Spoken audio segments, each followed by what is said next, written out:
What's good, podcast world? What's good, YouTube? Sixers are in trouble. I need a top five. Man, let's get into best of the week, man.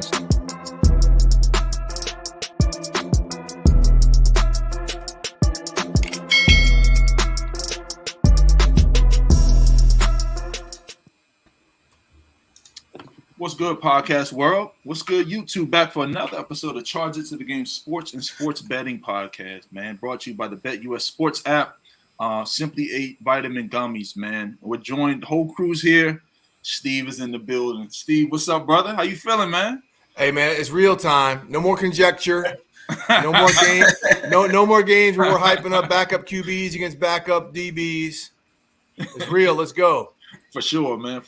But welcome, guys. Obviously, Steve's here. We got a great show for you today. We're gonna be talking that action, talking about some NFL teams, talking about some some pressing topics. But let's just fire away with it, Steve, man. So, obviously, like you said, there's no more ducking and hiding, no more conjecture, all of that stuff, man.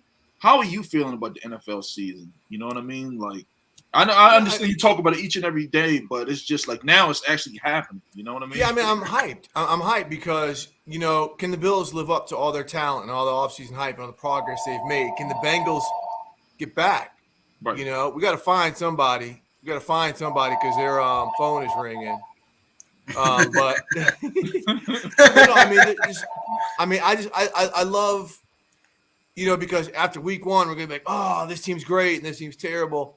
And then week two, we're going to be like, oh, that was fool's gold. Oh, this team's really legit. They won 2 in a row. And then by October, we're going to be like, okay, this is the team you don't want to play going into December, right? So the ebbs and the flows, are real interesting. A couple really cool storylines. Jimmy G redoing his deal to stay in San Francisco. Is Trey Lance's backup? That's a really cool storyline. So I'm just fired up to see how it's all going to play out. Every team right now feels good about their offseason moves and their training camp and their preseason. But, a lot of it's going to go up in the ether in about 6 weeks. So let's see who that is. Yeah, I hear you, man. I mean, obviously you've been around a lot of camps and you report on a lot of stuff. Like, who has really impressed you so far in camp?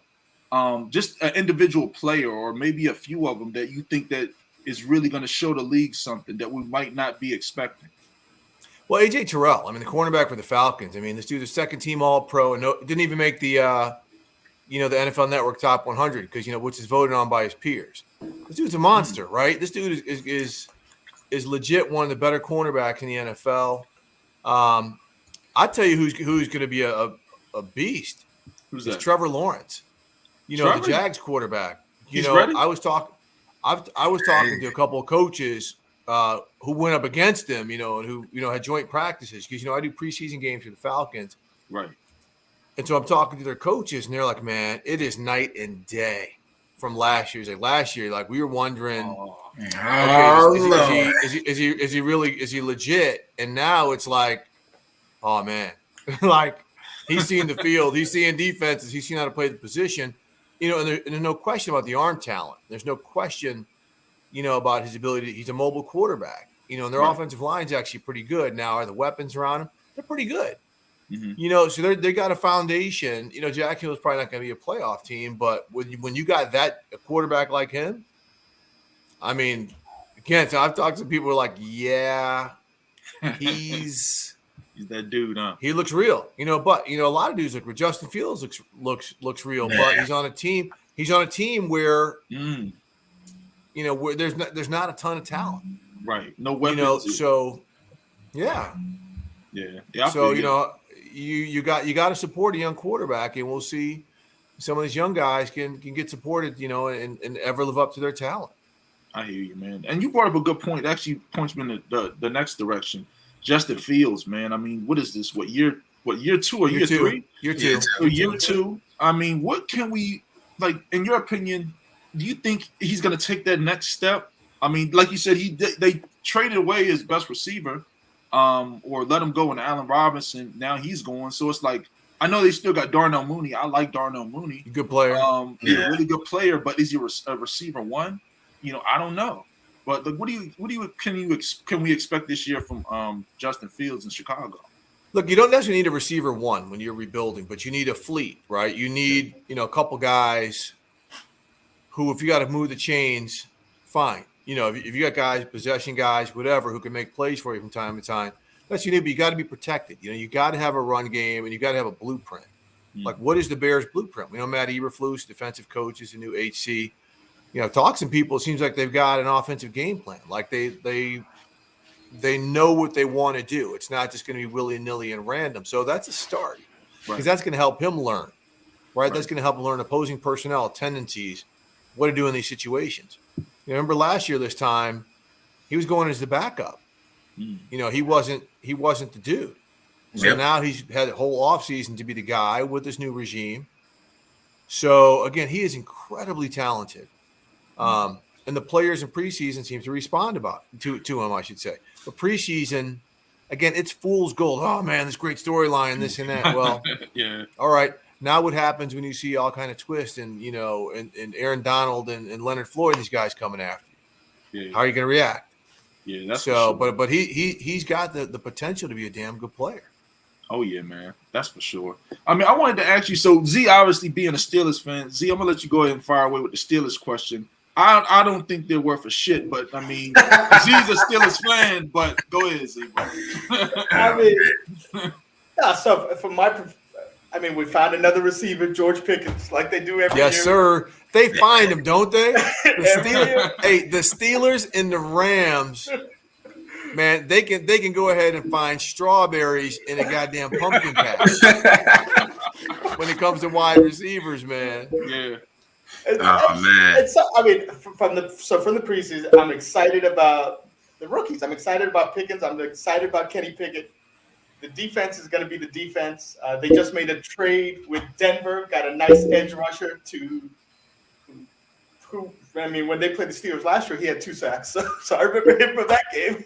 So I'm excited about the defense. I'm worried about the offensive line. That is because if you can't block and protect up front, Trubisky's going to have a problem. Well, more importantly for the Steelers, if you can't block and spring Najee Harris, then you're going to have a problem. The Steelers, regardless of the era, are going to run the football. Yeah, right? They're going to run the football. They know when the weather gets a certain way, they have to run the football. If you're asking Mitch Trubisky, who to me did nothing to lose the job, I thought he actually looked pretty good in preseason, or whether it's Kenny Pickett, if you're asking any of them to consistently throw the ball 30-plus times a game, that's not a good formula for where the Steelers are right now. So they've got to be able to run the football. So if you have an offensive line, they may not be great pass pro, but if they can run the football, that sets some things up. And both those quarterbacks are mobile. Trubisky and Pickett are mobile. That can help offset a leaky offensive line. But you got to be able to have the threat of the run because teams right now, they'll put 8 in the box. They'll dare you to hit some of those talented receivers. But look, when you're rolling out, Deontay, and you're rolling out Chase Claypool, and you're rolling out Pickens, and you got a nice tight end, there are options there. But if you can't, if you're playing on 3rd and 3 and you're thinking you're going to be able to throw for it every time, that's not going to work playing the brand of football the Steelers want to play. So, but I'm glad you brought up the offensive line because that is the number one hook, so to speak. When you're talking about the hook to a song, there are a whole lot of teams in the NFL singing that hook. Yes. What about the offensive line? and it usually takes 4 or 5 games for offensive lines to settle in. So, we'll see if the Steelers can match up some of that other talented offensive line. But you're not the only person worrying about the offensive line play with their team. Not at all, brother. Ask the Cowboys how they're feeling right about now. Hey, I don't think nobody. I don't think anybody on the show is, a Dallas Cowboys fan. Jay is a big hater of the Cowboys, and I'm a Bucks fan. We playing week 1. You know what I mean? So smoke them. I can't wait. You know what I mean? So me personally, Vita Vea right now is at home right now. Like, him and Akeem Hicks. We added Akeem Hicks too. Like, how about that? I know, man. I guess we might as well just talk about the Bucks now. Like, that defense is already solidified, in my opinion. As far as with the defensive front, I know they made a few moves. bringing in some edge rushers. I think they brought back Carl Nassib. I guess Joe Tryon is the starter. I really want to ask you, man. I watched him in preseason. He just doesn't look very disciplined. In my opinion, he doesn't seem to have any legitimate pass rush moves. And now that we moved on from a veteran and Jason Pierre-Paul, him on that edge, just with like, even in preseason, I saw them pull a few naked boots on the guy. And then now I'm just watching like them bringing in edge rushers. Carl Nassib, but they brought in Nassib's depth. Nassib's not a starter. That's a depth. That was a depth acquisition. Okay. He's a rotational player. All right.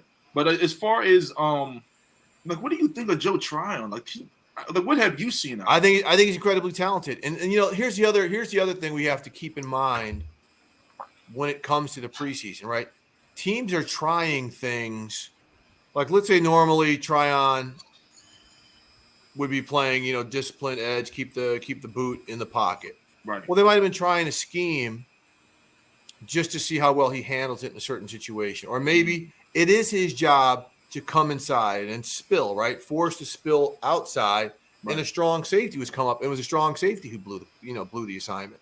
So These are things we don't necessarily know, but I know he's a talented player. Remember a couple years ago, he was kind of the big thing, and then he kind of leveled off.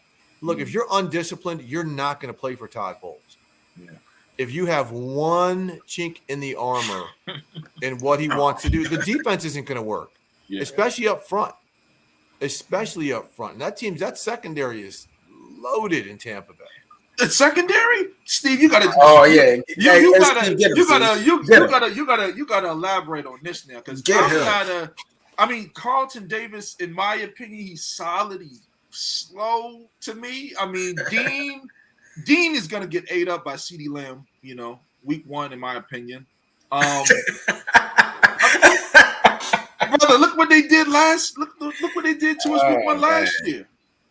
Week 1. Yeah, week 1. Week 1. You guys had a lot of injuries on that defense week 1 last year, man. And again, you can't always look at the individual player sometimes, right? The functionality of the whole. Look at who was eating up Tampa Bay's defense in week 13? Nobody. There's not a bunch of busters on that. Receivers are going up against every week. Right. They settled in. I mean, they got some pieces to work. They have got those safeties are good, man. And they've got players on that defense. Now they're a front 7 based team, right? A lot of teams, you're going to have some guys in some areas that aren't good, because a lot of teams like the Niners, we're going to get to you with our front 7. So we don't need a bunch of superstars in our back 4. Well, the Bucs have a couple dudes, on that back end who can play. But up front is what Todd Bowles makes his hay.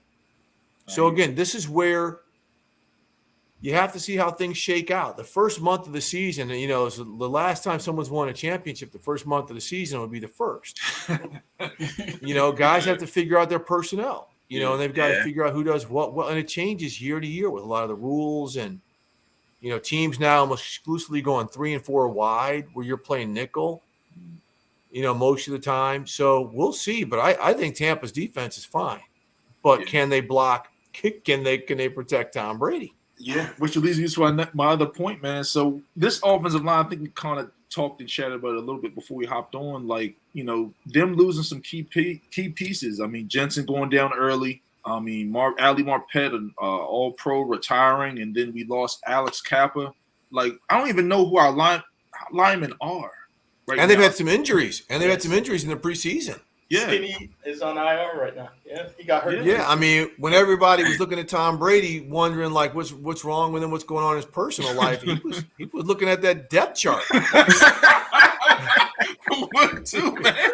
Look, I'm 45 years old. Shit, like trading with one of these receivers, getting me a damn lineman. Like I will be respectful. I know we brought in Shaq Mason. I mean, a former teammate of his. A really good guard from the Patriots, and then we got Wirfs, who's really, really good. Smith has always been solid, I guess. So I guess those are the cornerstones. But I mean, Tom with that pressure up the middle, man, and just with his age, and with those young guys, it's just gonna be scary for me. And I just hope that I just hope that Byron Leftwich just doesn't get pass crazy like they did these last few seasons, man. Run the ball with Leonard Fournette, man. I just get scared every time when we just throw the ball so damn much, 719 attempts last year, second most in NFL history. Ooh. He threw the ball. I was doing something the other day. He threw the ball 118 times more than Matthew Stafford did in a pass-friendly offense in LA. Yeah. Wow. I mean, think about it. He was throwing the ball 40-plus times a game. Yeah. So now they use the pass instead of the run. That's fine. But, you've got to play to your strengths. I hear you. So we'll see. It's going to look like that offense. It'll take a while to figure it out. Tom Brady, every year in New England, their first 4 games, if they went 2-2, we're like, oh, this is it. Oh. Like I said, next time someone wins a championship the first 4 weeks of the season, let me know. Yeah, man. I mean, Jay, man, I know you want to talk about your Raiders, man. I mean, Jay's Raiders, I'm taking a different spin on this one. We're not going to talk about Raiders because we were talking about O-line for the past 2 teams. Our O-line is atrocious, so I'm not going to even go in depth with that. What I'm going to go with is, Steve, what do you think about the Saints? I've been having a lot of conversation about the Saints. People don't believe in Jameis, which I understand to a certain degree. A whole lot of conversations about he threw 30 for 30, and I'm like, man, you have Landry and Thomas this year, and it's a healthy squad. I don't know. So it's a different scheme because remember, look, Roman know about this. If you play for Bruce Arians, you're taking 7-step drops, and you're letting it rip, right? Yeah. So now for 2 seasons, even though Jameis was hurt a good chunk of last year, he was playing in a scheme where I'll never get. Jameis told me this. He's like, they were playing when he was with the Saints, and I think they were playing the Raiders a couple of years ago, and they were down 2 scores late in the game. And Breeze is 8 yards here, 7 yards here, and he's like, man, what are we doing? There's 4 minutes left. You got to rip it and take a shot. Marched downfield in a minute 45, scored a touchdown, still 2.5 on the clock. And Breeze says, look, in this system, if you go through the process, the points will come. But if you just try to rip it and increase your chances of turning the ball over, going for the big play, playing the clock, and not playing the system, well, you increase your opportunities for failure. And Jameis said he'd never heard that in his entire life. So you saw some of the steps last year. Now, Sean Payton's not there. Right. That's a big blow. Now, Pete Carmichael is the OC, but Sean Payton is one of the most gifted play callers that we have seen in this league. He runs they have different personnel every play. And, so we'll see how Jameis adjusts to that. But this is an offense getting Michael Thomas back, Jarvis Landry, Chris Olave. Yeah. They lost Teron Armstead and the rookie tackle. He's got a little foot issue, left tackle. Yeah. Oh, Trevor Penning, Trevor Penning. Right. So they've got to figure that part out. But, a lot of people were suspecting Alvin Kamara to be suspended for what happened in Vegas. He hadn't been suspended, man. That is a different ball club when Kamara is on the field. So offensively, I think the Saints, it's going to take them a little bit. Jameis coming off an injury. Tom's coming off an injury. It's going to take them a little bit. But defensively, man, those are some gangsters, man. Yeah. And so now trading away Chauncey Gardner, that was an interesting move, trading him to Philadelphia.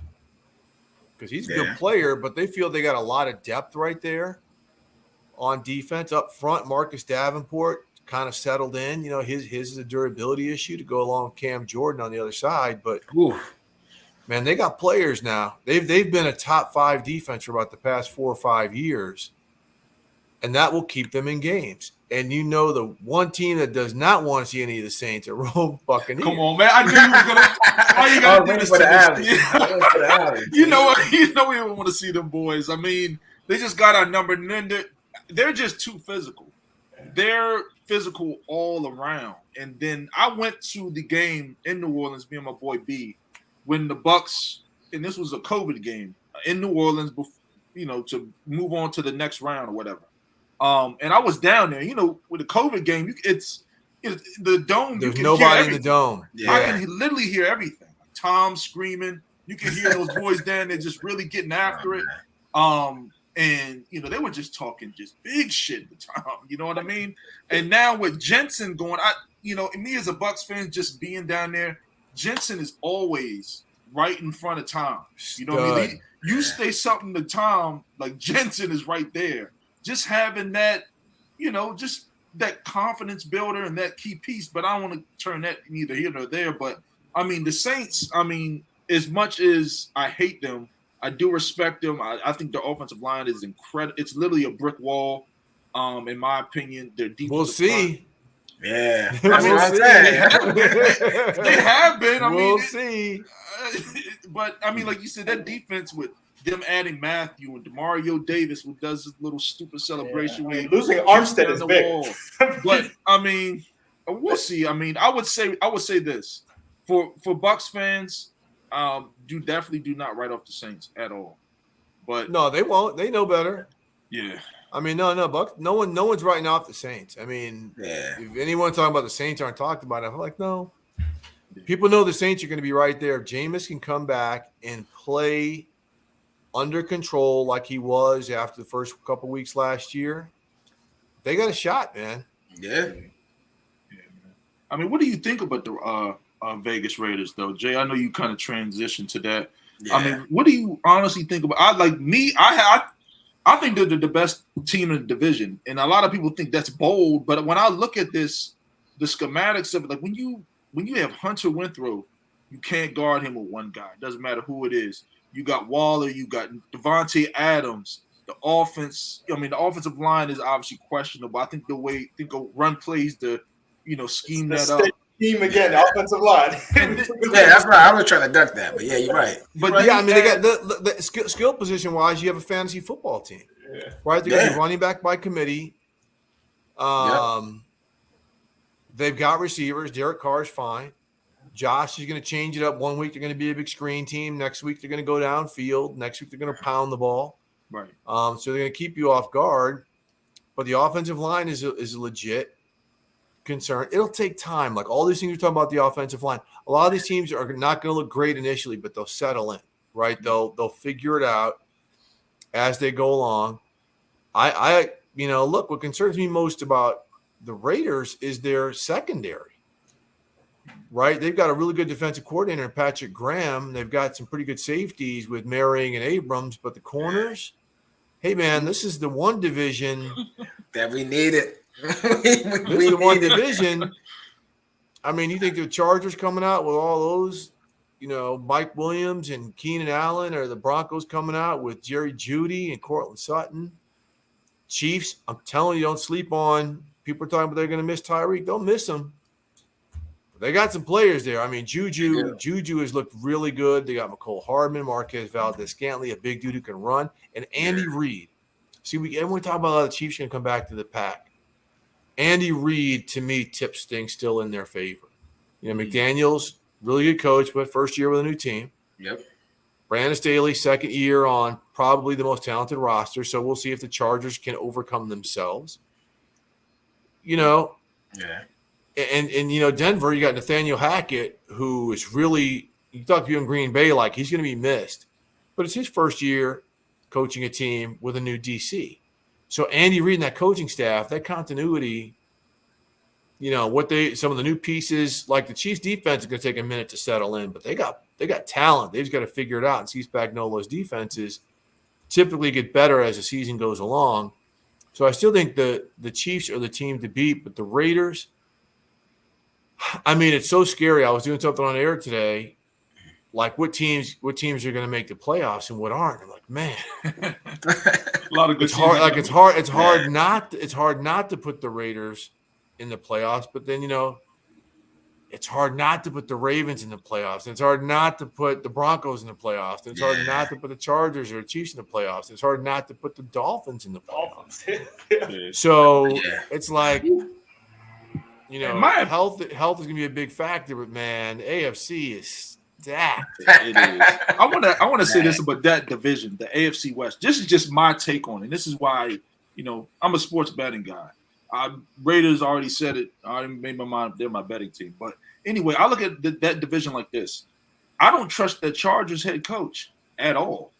I mean, his play calling just in situational football at the end of games. He's just like, what does the stats say? Says, dudes, it's like, that doesn't make sense to me. I mean, like literally all the time. And then I also look at the Chiefs, like you said. I honestly think they're gonna miss Tyreek Hill a lot more. I don't think Juju has any gas left. That's just me. So man. I don't have no faith in the dude. And you lose Tyrann Mathieu, and then the Broncos. I get it. They got Russell Wilson. They got a few ballers on that side. But still, in my opinion, they're just gonna fumble through that division with like the Chargers and Kansas City.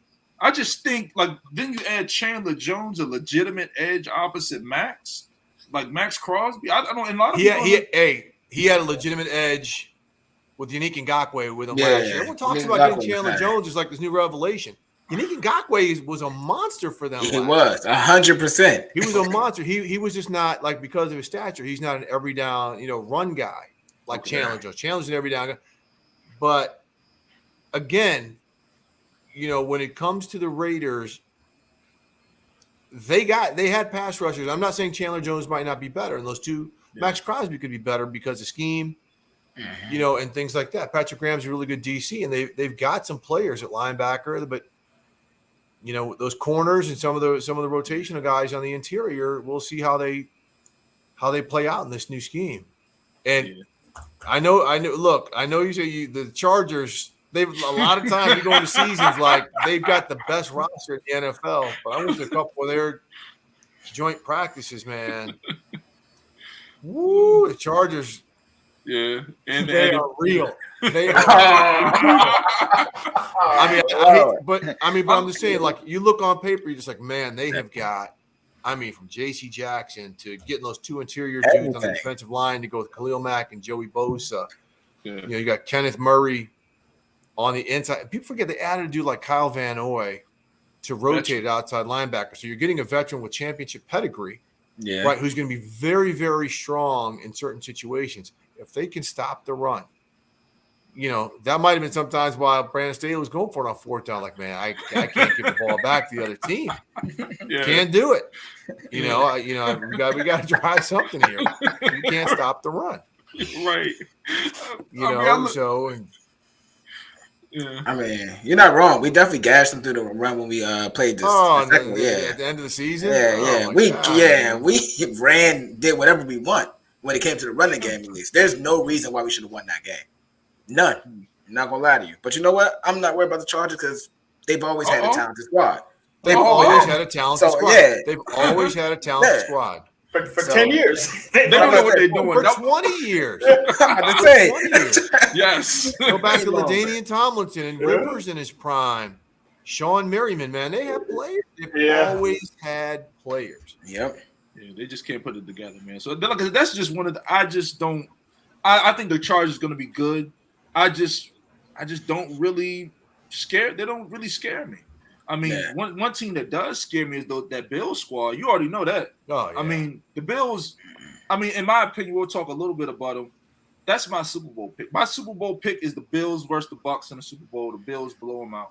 I just think the Bills people are lucky if they don't make it look like a college football score every damn game, in my opinion. I think they're just going to have fun and just roll over every damn body. Well, you don't roll over everybody in the NFL. Yeah. Well, I'm just in Alabama going up against. Yeah, I'm just.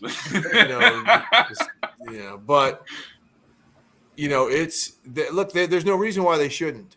Yeah. I mean, you look at the pieces.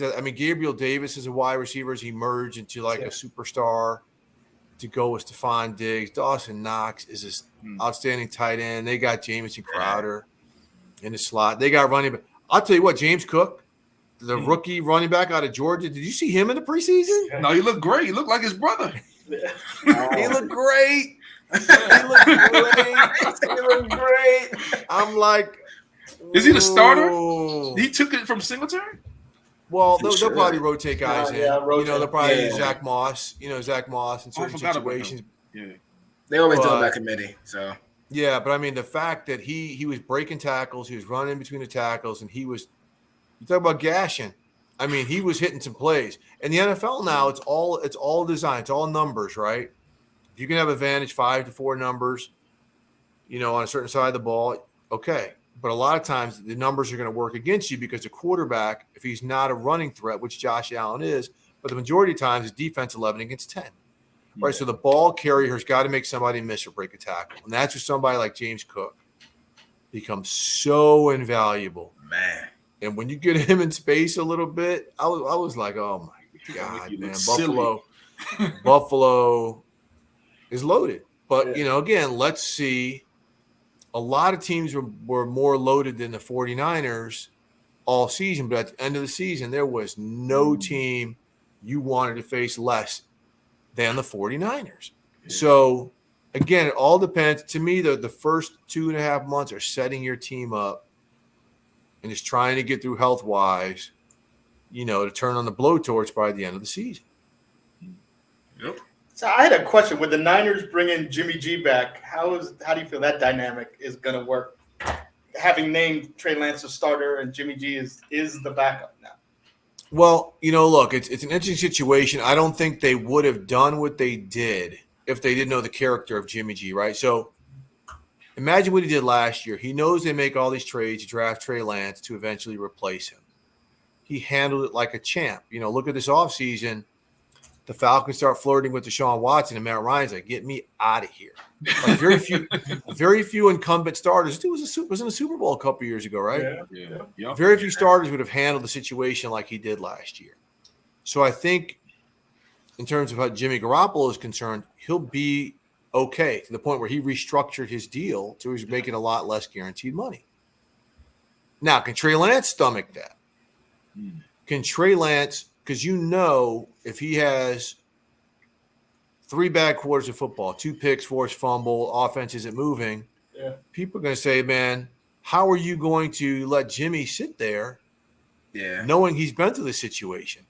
And I've said this a couple of times. This is where Kyle Shanahan has to rock with Trey Lance the way Jim Harbaugh stood by Colin Kaepernick when he made the move from Kaepernick off of Alex Smith to Kaepernick.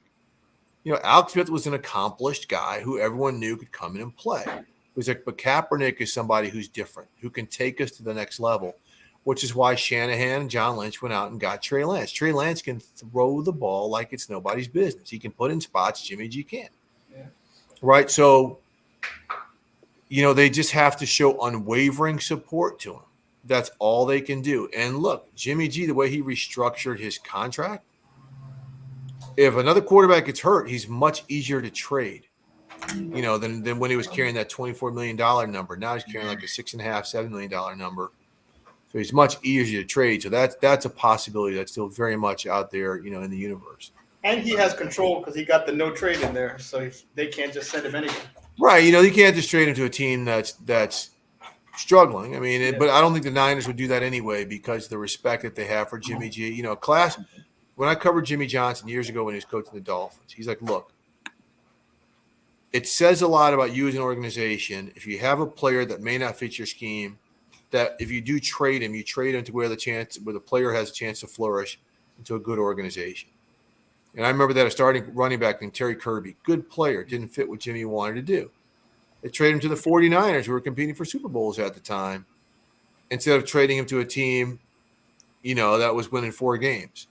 That may have offered them a little bit more. So I don't think the 49ers would put Jimmy in a spot where, he was going to go and get his brains knocked in or not have a chance to big up a new contract the next year.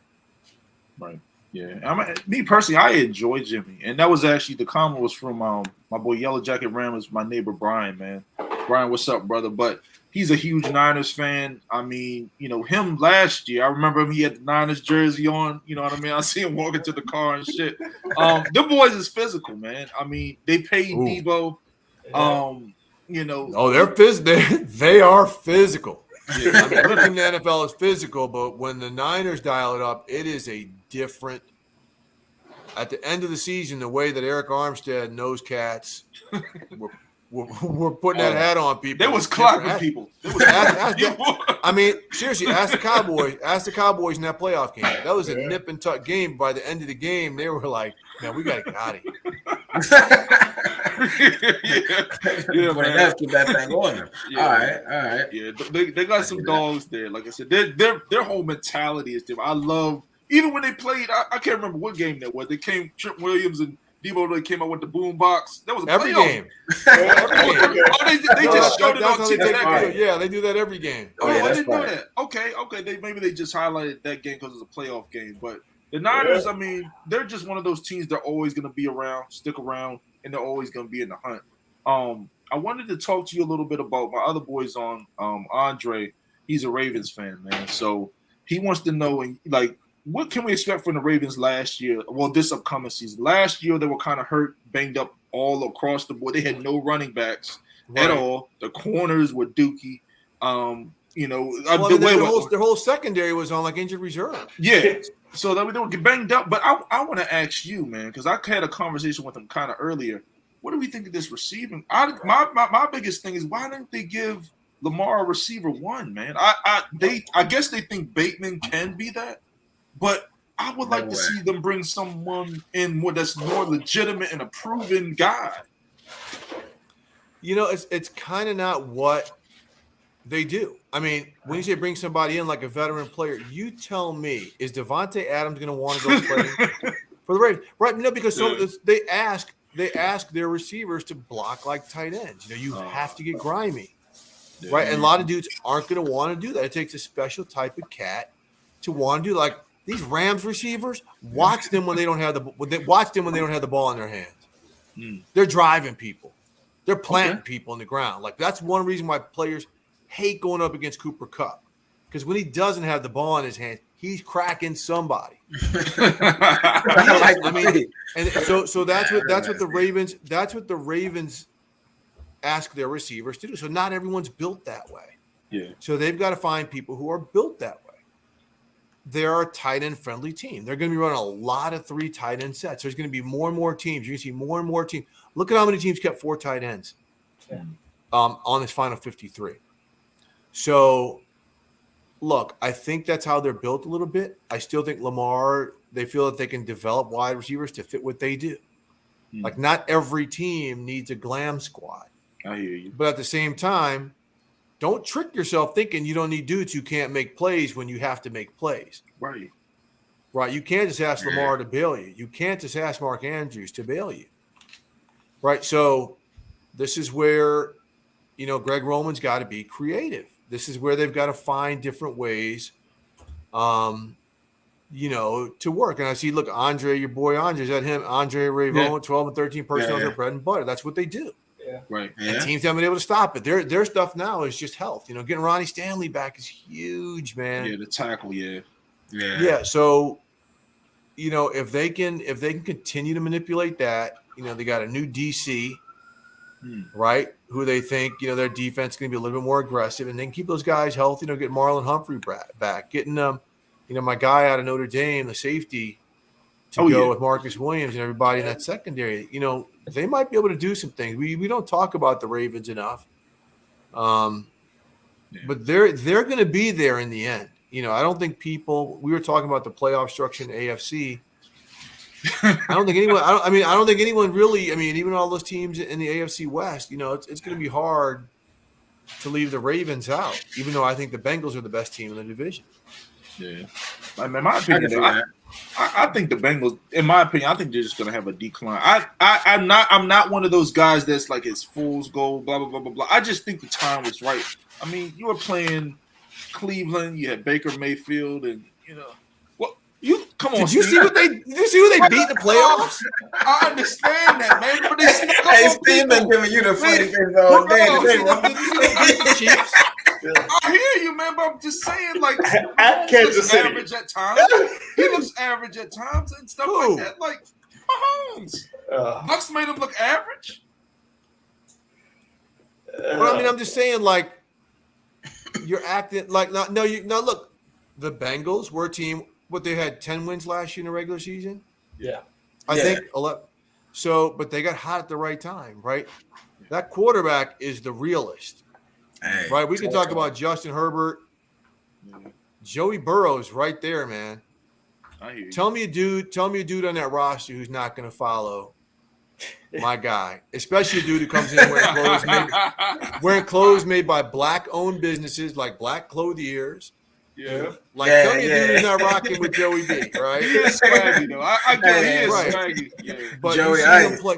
This is a dude who got sacked 70 times, including the postseason, and kept getting up and dealing. Yeah. Right. Yeah. So, Off of injury. So, Yep. right. So, they added some pieces on defense. They did some things. They got your boy Kappa Yeah. to play guard for him on the offensive line. So they should be a little bit better. The only area of decline I can see with the Bengals is it's not in talent. Their talent is better. Yeah. But, and I've seen this with a lot of teams who come out of nowhere. The following season, they've got a lot of primetime games. So instead of like waking up, instead of like waking up and getting ready for a 1 o'clock kickoff, they sit around all day, right? And have to play that 7:30, 8 o'clock kickoff. Yeah. A lot of teams can't deal with that. Yeah. A lot of teams don't function well with expectation. I think the Bengals would be fine. That's why I think Joe Burrow's like, Joe Burrow would be like, well, okay, let's literally go play in a parking lot. We don't care. We'll go to Tennessee. We'll go to Tennessee, the number 1 seed, and mop them up. Man, Which Tennessee. And Joey Ice. Hey, me and Steve here. I mean, I like the Bengals, but I just got to see it again. I got to see it again. I got to see it again. And I don't like crowning people like that. Like, you got to come out and show me, man. Yeah, like, I agree. I look at it like this. With the Ravens were so banged up last year, I honestly think they're going to come back and just, I'm not going to say they're going to run through that division. I mean, I got them one. That's just my opinion. You keep talking about teams running through people. Tripping like Blake Chew. The division beats each other up. If you look at last year, Bengals swept the Steelers, Steelers swept the Ravens. That's how everything. That's how it is every year. I mean, but the Ravens should still be very good. Yeah. The Ravens should still be a playoff caliber team. Lamar Jackson is still one of the best players in the NFL. Yeah. Contract or not, they just have got to stay healthy. They are a great organization. There's a reason why we're always talking about them being in the mix. There's a reason why we're always talking about the Steelers being in the mix. There's a reason why we're talking about the Niners and the Packers being in the mix. There aren't many teams organizationally who do it the right way. Like I said, I'm blanking on the safety's name for the Ravens out of Notre Dame. Kyle Hamilton. Yeah. Kyle Hamilton. Yeah. Rookie, yeah. Is there a more perfect fit? I heard he was all right. I heard he was having the rough stretches. That's what I heard. He might. He's a rookie. Yeah, he's a rookie. He's going to be asked to do a lot. Well, you can't trust Jay because Jay hates. They cut Tony Jefferson. He hates Baltimore. Well, nah. I keep my biases away from for sports teams, the Ravens. The only teams I just like is Cowboys. That's it. I mean, Jefferson started a lot of games with them and they cut him. So that's he's been hurt. Tony's been hurt. That's real. But it's but that's like the perfect Raven, right? They're not going to reach. They're not going to do to make a crazy pick where people are like didn't see that coming, right? But and then they go out and they got didn't they get a center as well? Yeah, I'm Lindstrom from Iowa. Lindstrom, right? Yeah. So. I mean, there's a reason why they're always going to be in the mix. Organizationally, they're very sound. And see, that's why we look at the Bengals and we're like, oh, they're the Bengals. Like that was a flash in the pan. But I do think with Duke Tobin running this team, personnel-wise, and Zach Taylor and having – they're young. Like a lot of the flash in the pans are dudes having a career year that that ain't going to happen again. Why can't Jamar Chase – get down again? Why can't Joe Mixon get down again? So that's what I'm saying. I think the Bengals are. I think they're a team that has not been discussed enough with all this infusion of talent to the AFC. Man, I think we discussed them enough. Every time I see a Bengals hat, you know what I mean? I see all types of stuff. You know I've yet to see a Bengals hat. Well, I live in Maryland, Steve, and I've seen some Bengals. I was like, where you Bengals live in Maryland. Yeah. I'm just like, where did this coming from? You know what I mean? I guess since we're on that topic, the closest team to us is, you might as well touch on them. We got some fans, that watch the show. I mean, all I can do is laugh. What are they? The Commanders? Yeah. What's crazy though? What's crazy though? When you look at their roster, you're like, they got some players here. Like they've got some talent. Like you look. I mean, there you go. Rome's. Rome, I said. Hey, look, I'm just smacking them. Nah, Steve, I was talking to Big D, especially Rome yesterday. He was on the opposing side. I said, Washington got a decent team. Don't be surprised. They got players, man. Yeah. They've got players. Like all they got is Allen. No, I mean cap-wise, they've spent more money than any other team on offense. Washington. Bad money. I don't know, man. I'm just messing. I hate what happened to Robinson. I hate what happened to Robinson because that dude's a horse now. I hate that that whole gun him getting shot. Yeah. But I think crazy. I mean I look at their team and I'm like, they got some players, man. It's just the whole thing is like Carson. Carson's talented and teams got to keep his confidence up. But the one thing that we've seen in Philadelphia and Indianapolis is like cats don't hitch their wagons to them. Like we were talking about guys following Joe Burrow, guys, the big trust with Lamar, right? Stuff like that. Everyone's going to rock with Tom Brady. Mm-hmm. That hasn't happened with Carson Wentz. And at some points when you hit adversity, if you're looking at your quarterback, and you're like playing him to the left a little bit, so that's where he's got to continue to instill some leadership instead of having coaches talk about it or whatever. Because I think defensively, Washington's got some players. Like it's funny. We were talking about this in studio today at NFL Network. Like, what's this year's Bengals? Like, what team could kind of come out of nowhere that we're not? You better at? not say. No. I mean, I'm just saying. But when you look, I'm just saying. But when you look at all of the teams, like, I'm about to say, okay, it's not going to surprise you if the Dolphins do it. It's not going to surprise you if the Saints do it. Right? No one's gonna get their hair blown back if Arizona jumps out. Mm-hmm. But like Washington's that team that would be like, well, didn't see that coming. And if you look, I'm telling you, if you look at the talent on that roster, it is not. It's not something that should completely blow you away if they're in contention for a playoff berth at the end of the season. I know 100%. You may not like them because of their owner. You may not like them because of the organizational blunders. But when you look on both sides of the ball at the talent, it should not knock you. It should not knock you over if they're in contention for a playoff berth. I just don't see it. I mean, I look at it. But you don't see it. Why? Because you probably don't like the owner. No, right? You probably don't like the organization. I think that's a bias that a lot of people, when they look at Washington, say, look at their depth chart, man. I am. That is not a naked cabinet. I just think they got names. That's my thing. I just think they got names. I mean, Jonathan Allen is the only legitimate dog that I see on that whole entire team. I think the other guys are solid. I think wide receiver not nice. Terry McLaurin, but who you got? Carson Wentz. He's really good. I know that. Really good. All right, Sam's good too. He's hurt. Yeah.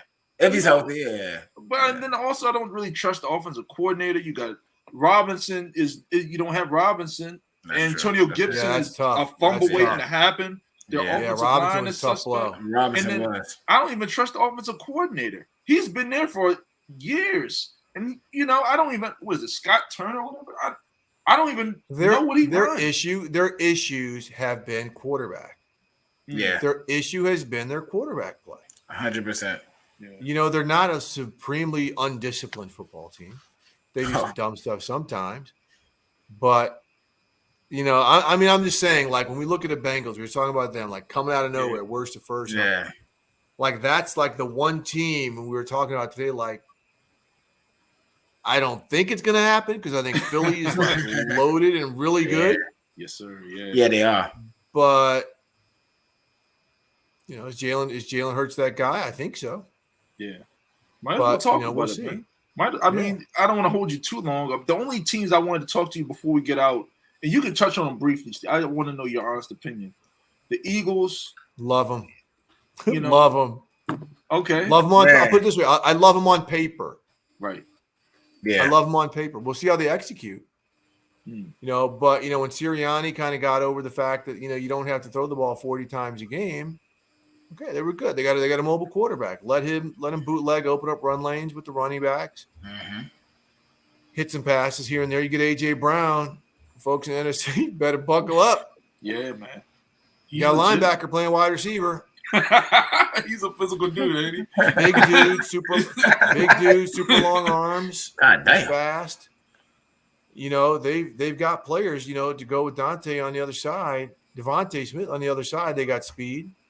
You know, they got a very good tight end. They've got a very good offensive line. There's one team where we're not talking about the issues on the offensive line. They got a good offensive line. And now defense, it's like, okay, where's the weakness? You used to consider linebacker. Did it get any linebackers, like middle linebackers? I mean, they got Davis out of Georgia. Yeah, Davis, but that's right. Yeah. Okay. You know, he's undersized. You know that, so we have to see how they use him. But a lot of times teams are a nickel. You know, they're not. They got Kaiser White from the Chargers, who started a lot of games for the Chargers. Kaiser White, a nice player in the secondary. That's nice. Yeah, that's right. nice. Nice player in the secondary. But they've got, look, getting Chauncey Gardner-Johnson. That dude can play. Oh, they did get him. Man, he can play. All right, so, you know, I like what the Eagles have done on paper. Okay. What do we think about the Colts? My boy D's a huge the Colts. I like them. Maybe not love them, but I like them. We were kind of talking about they worst the first thing with Matt Ryan behind that offensive line. Colts could be that team. Colts definitely could be that team. You know, 100%. They could be that team. Like Michael Pittman's a good wide receiver. Some people are like, well, where's the game breakers? Once again, you may not need a game breaker as long as you got guys as a unit who can get you there. Yep. Right. Another good offensive line. Good offensive line. Yeah. Who's a player I was just talking about who's a potential difference maker? Yannick Ngakoue. Playing, he is so similar to like Robert Mathis, right? Playing in a dome, playing on a team that if they get a lead, you turn the dogs free. Now, I was hoping Kwity Paye got nicked up, right? But that was somebody who was kind of on the come on the other side. You know, as an edge rusher. You know, Shaq Leonard was practicing this week, formerly Darius Leonard. He's back practicing this week. Sorry, DeForest Buckner's the best player that no one talks about enough. Yeah, you're right. So they've got dudes. You know, they've got, you know, in the secondary, they got dudes. You know, so I really, really like the Colts. I think they take over from the Titans in that division. But the AFC is a monster, though, man. The AFC is a monster. Yeah. You know, especially if a team like Jacksonville, like I said, steps up a little bit and throws a monkey wrench. They may not be a playoff team, but they can knock a team off, which we know they've done to the Colts before. Last year? Yep. So they can knock a team. Greatly appreciated. Greatly appreciated. As a Steelers fan, you loving. Hey, you are loving the Raiders and you are loving the Jags right there. Hey, guys, we gotta get Steve out there. But the last thing, I went quickly on the Dolphins, man. Just what can we expect? Like, do we think Tua's ready? That team's ready. What do you think of Tua, man? Let me give you the part of the Dolphins that no one has talked about, which is why they're going to be a playoff team. Their defense is nice. Oh yeah, 100%. Their defense is nice. For 2 straight years now, Brian Flores was the head coach, the defensive head coach, but the DC is still the same guy. They take the ball away. I think 2 years ago they led the NFL in takeaways. Last year they were up close to 30. Right, so you're giving your offense extra possessions. Right, so now you know you add some pieces. Melvin Ingram, a rotational pass rusher at this point of his career. Oh yeah, forgot about them getting him because we're too busy talking about Tyreek Hill. Right. Emmanuel Ogbah is another, like I just said about DeForest Buckner, another stud player that we don't talk enough about. Jalen Reagor, as a rook, gets 8.5, 9 sacks last year. So that defense is real. Xavier Howard, now they got some issues at the other corner because Byron Jones, I think, is starting the season on the pup. He's got to miss 4. Okay. And the safety last year, I'm blanking on him, had a hell of a rookie year last year. 2nd round pick. Stud. So their defense is rock solid. So they, to me, as much as we talk about how dynamic they're going to be on offense, they don't have to be dynamic, at least early on in the season. So what's going to set up Tyreek Hill? What is Mike McDaniel known for with the 49ers? Kind of being the brains behind their run scheme. So they cut Sony Michel. You know why? Because they got a 4x100 track team now in the back. Speed. When you think about the Niners, when you think about Kyle Shanahan and the successful offensive, they've got dudes who can make a guy miss and go. So you get Raheem Mostert. You know, you get guys who can go. So now all of a sudden you got dudes chasing Even if you're playing horizontally, I'm chasing Jalen Waddle. I'm chasing these running backs. Pow! Now Tua can drop it over the top. So people I've talked to said if Tua can stay healthy, which is the big question, they're going to be fine offensively, right? They've got questions on the offensive line. But now that's where a smart coordinator gets guys beginning of games going horizontal. We're going to see Tyreek line up as a running back or Waddle line up as a running back, sweep him. So you got D tackles hustling, right? You got defensive ends hustling sideways. So by the third quarter, okay, we got my hands on my hips. Boom. Boom. We're hitting with that outside zone run scheme. Oh, there's Tyreek going over the top. There's Cedric Wilson going over the top. Mike Gesicki doing some stuff in the middle. So it's going to take them a minute to, I think, to get coordinated offensively just to kind of be on that thread. But once they get going, and if Tua stays healthy, remember who his backup is. Who is it? Teddy B. Oh, Teddy. Okay, Teddy. Yeah, So all right. That's fair. Don't sleep on what they put together down there. Yeah. We're looking too much at the shiny ornament on the tree instead of the gifts underneath. I like that analogy. Yeah, that is nice, man. It seems early season at home, they always win the games in hot Miami. Yeah, because it's freaking no matter who comes in. And then the poor Patriots go down and open the season with them, as always. Every year. Yeah, man. Oh, man. Hey, Steve, we gotta get Steve out of here. Steve, brother, man. Like I said, thank you so incredibly much, man. Like I said, I know this is a busy time for you, man. Like I said, this is a blessing. You thought enough of us to come back on, man, and like I said, we greatly appreciate it, man. Always got time for y'all, man. Always got time for y'all. Appreciate what you're doing, man. Keep doing it. No doubt, man. Appreciate it, Steve. All right, man. Got it, fellas. All right, well, we'll wrap up, man. Make sure you guys like, comment, subscribe to the channel, man, and we'll see you guys next show. Peace.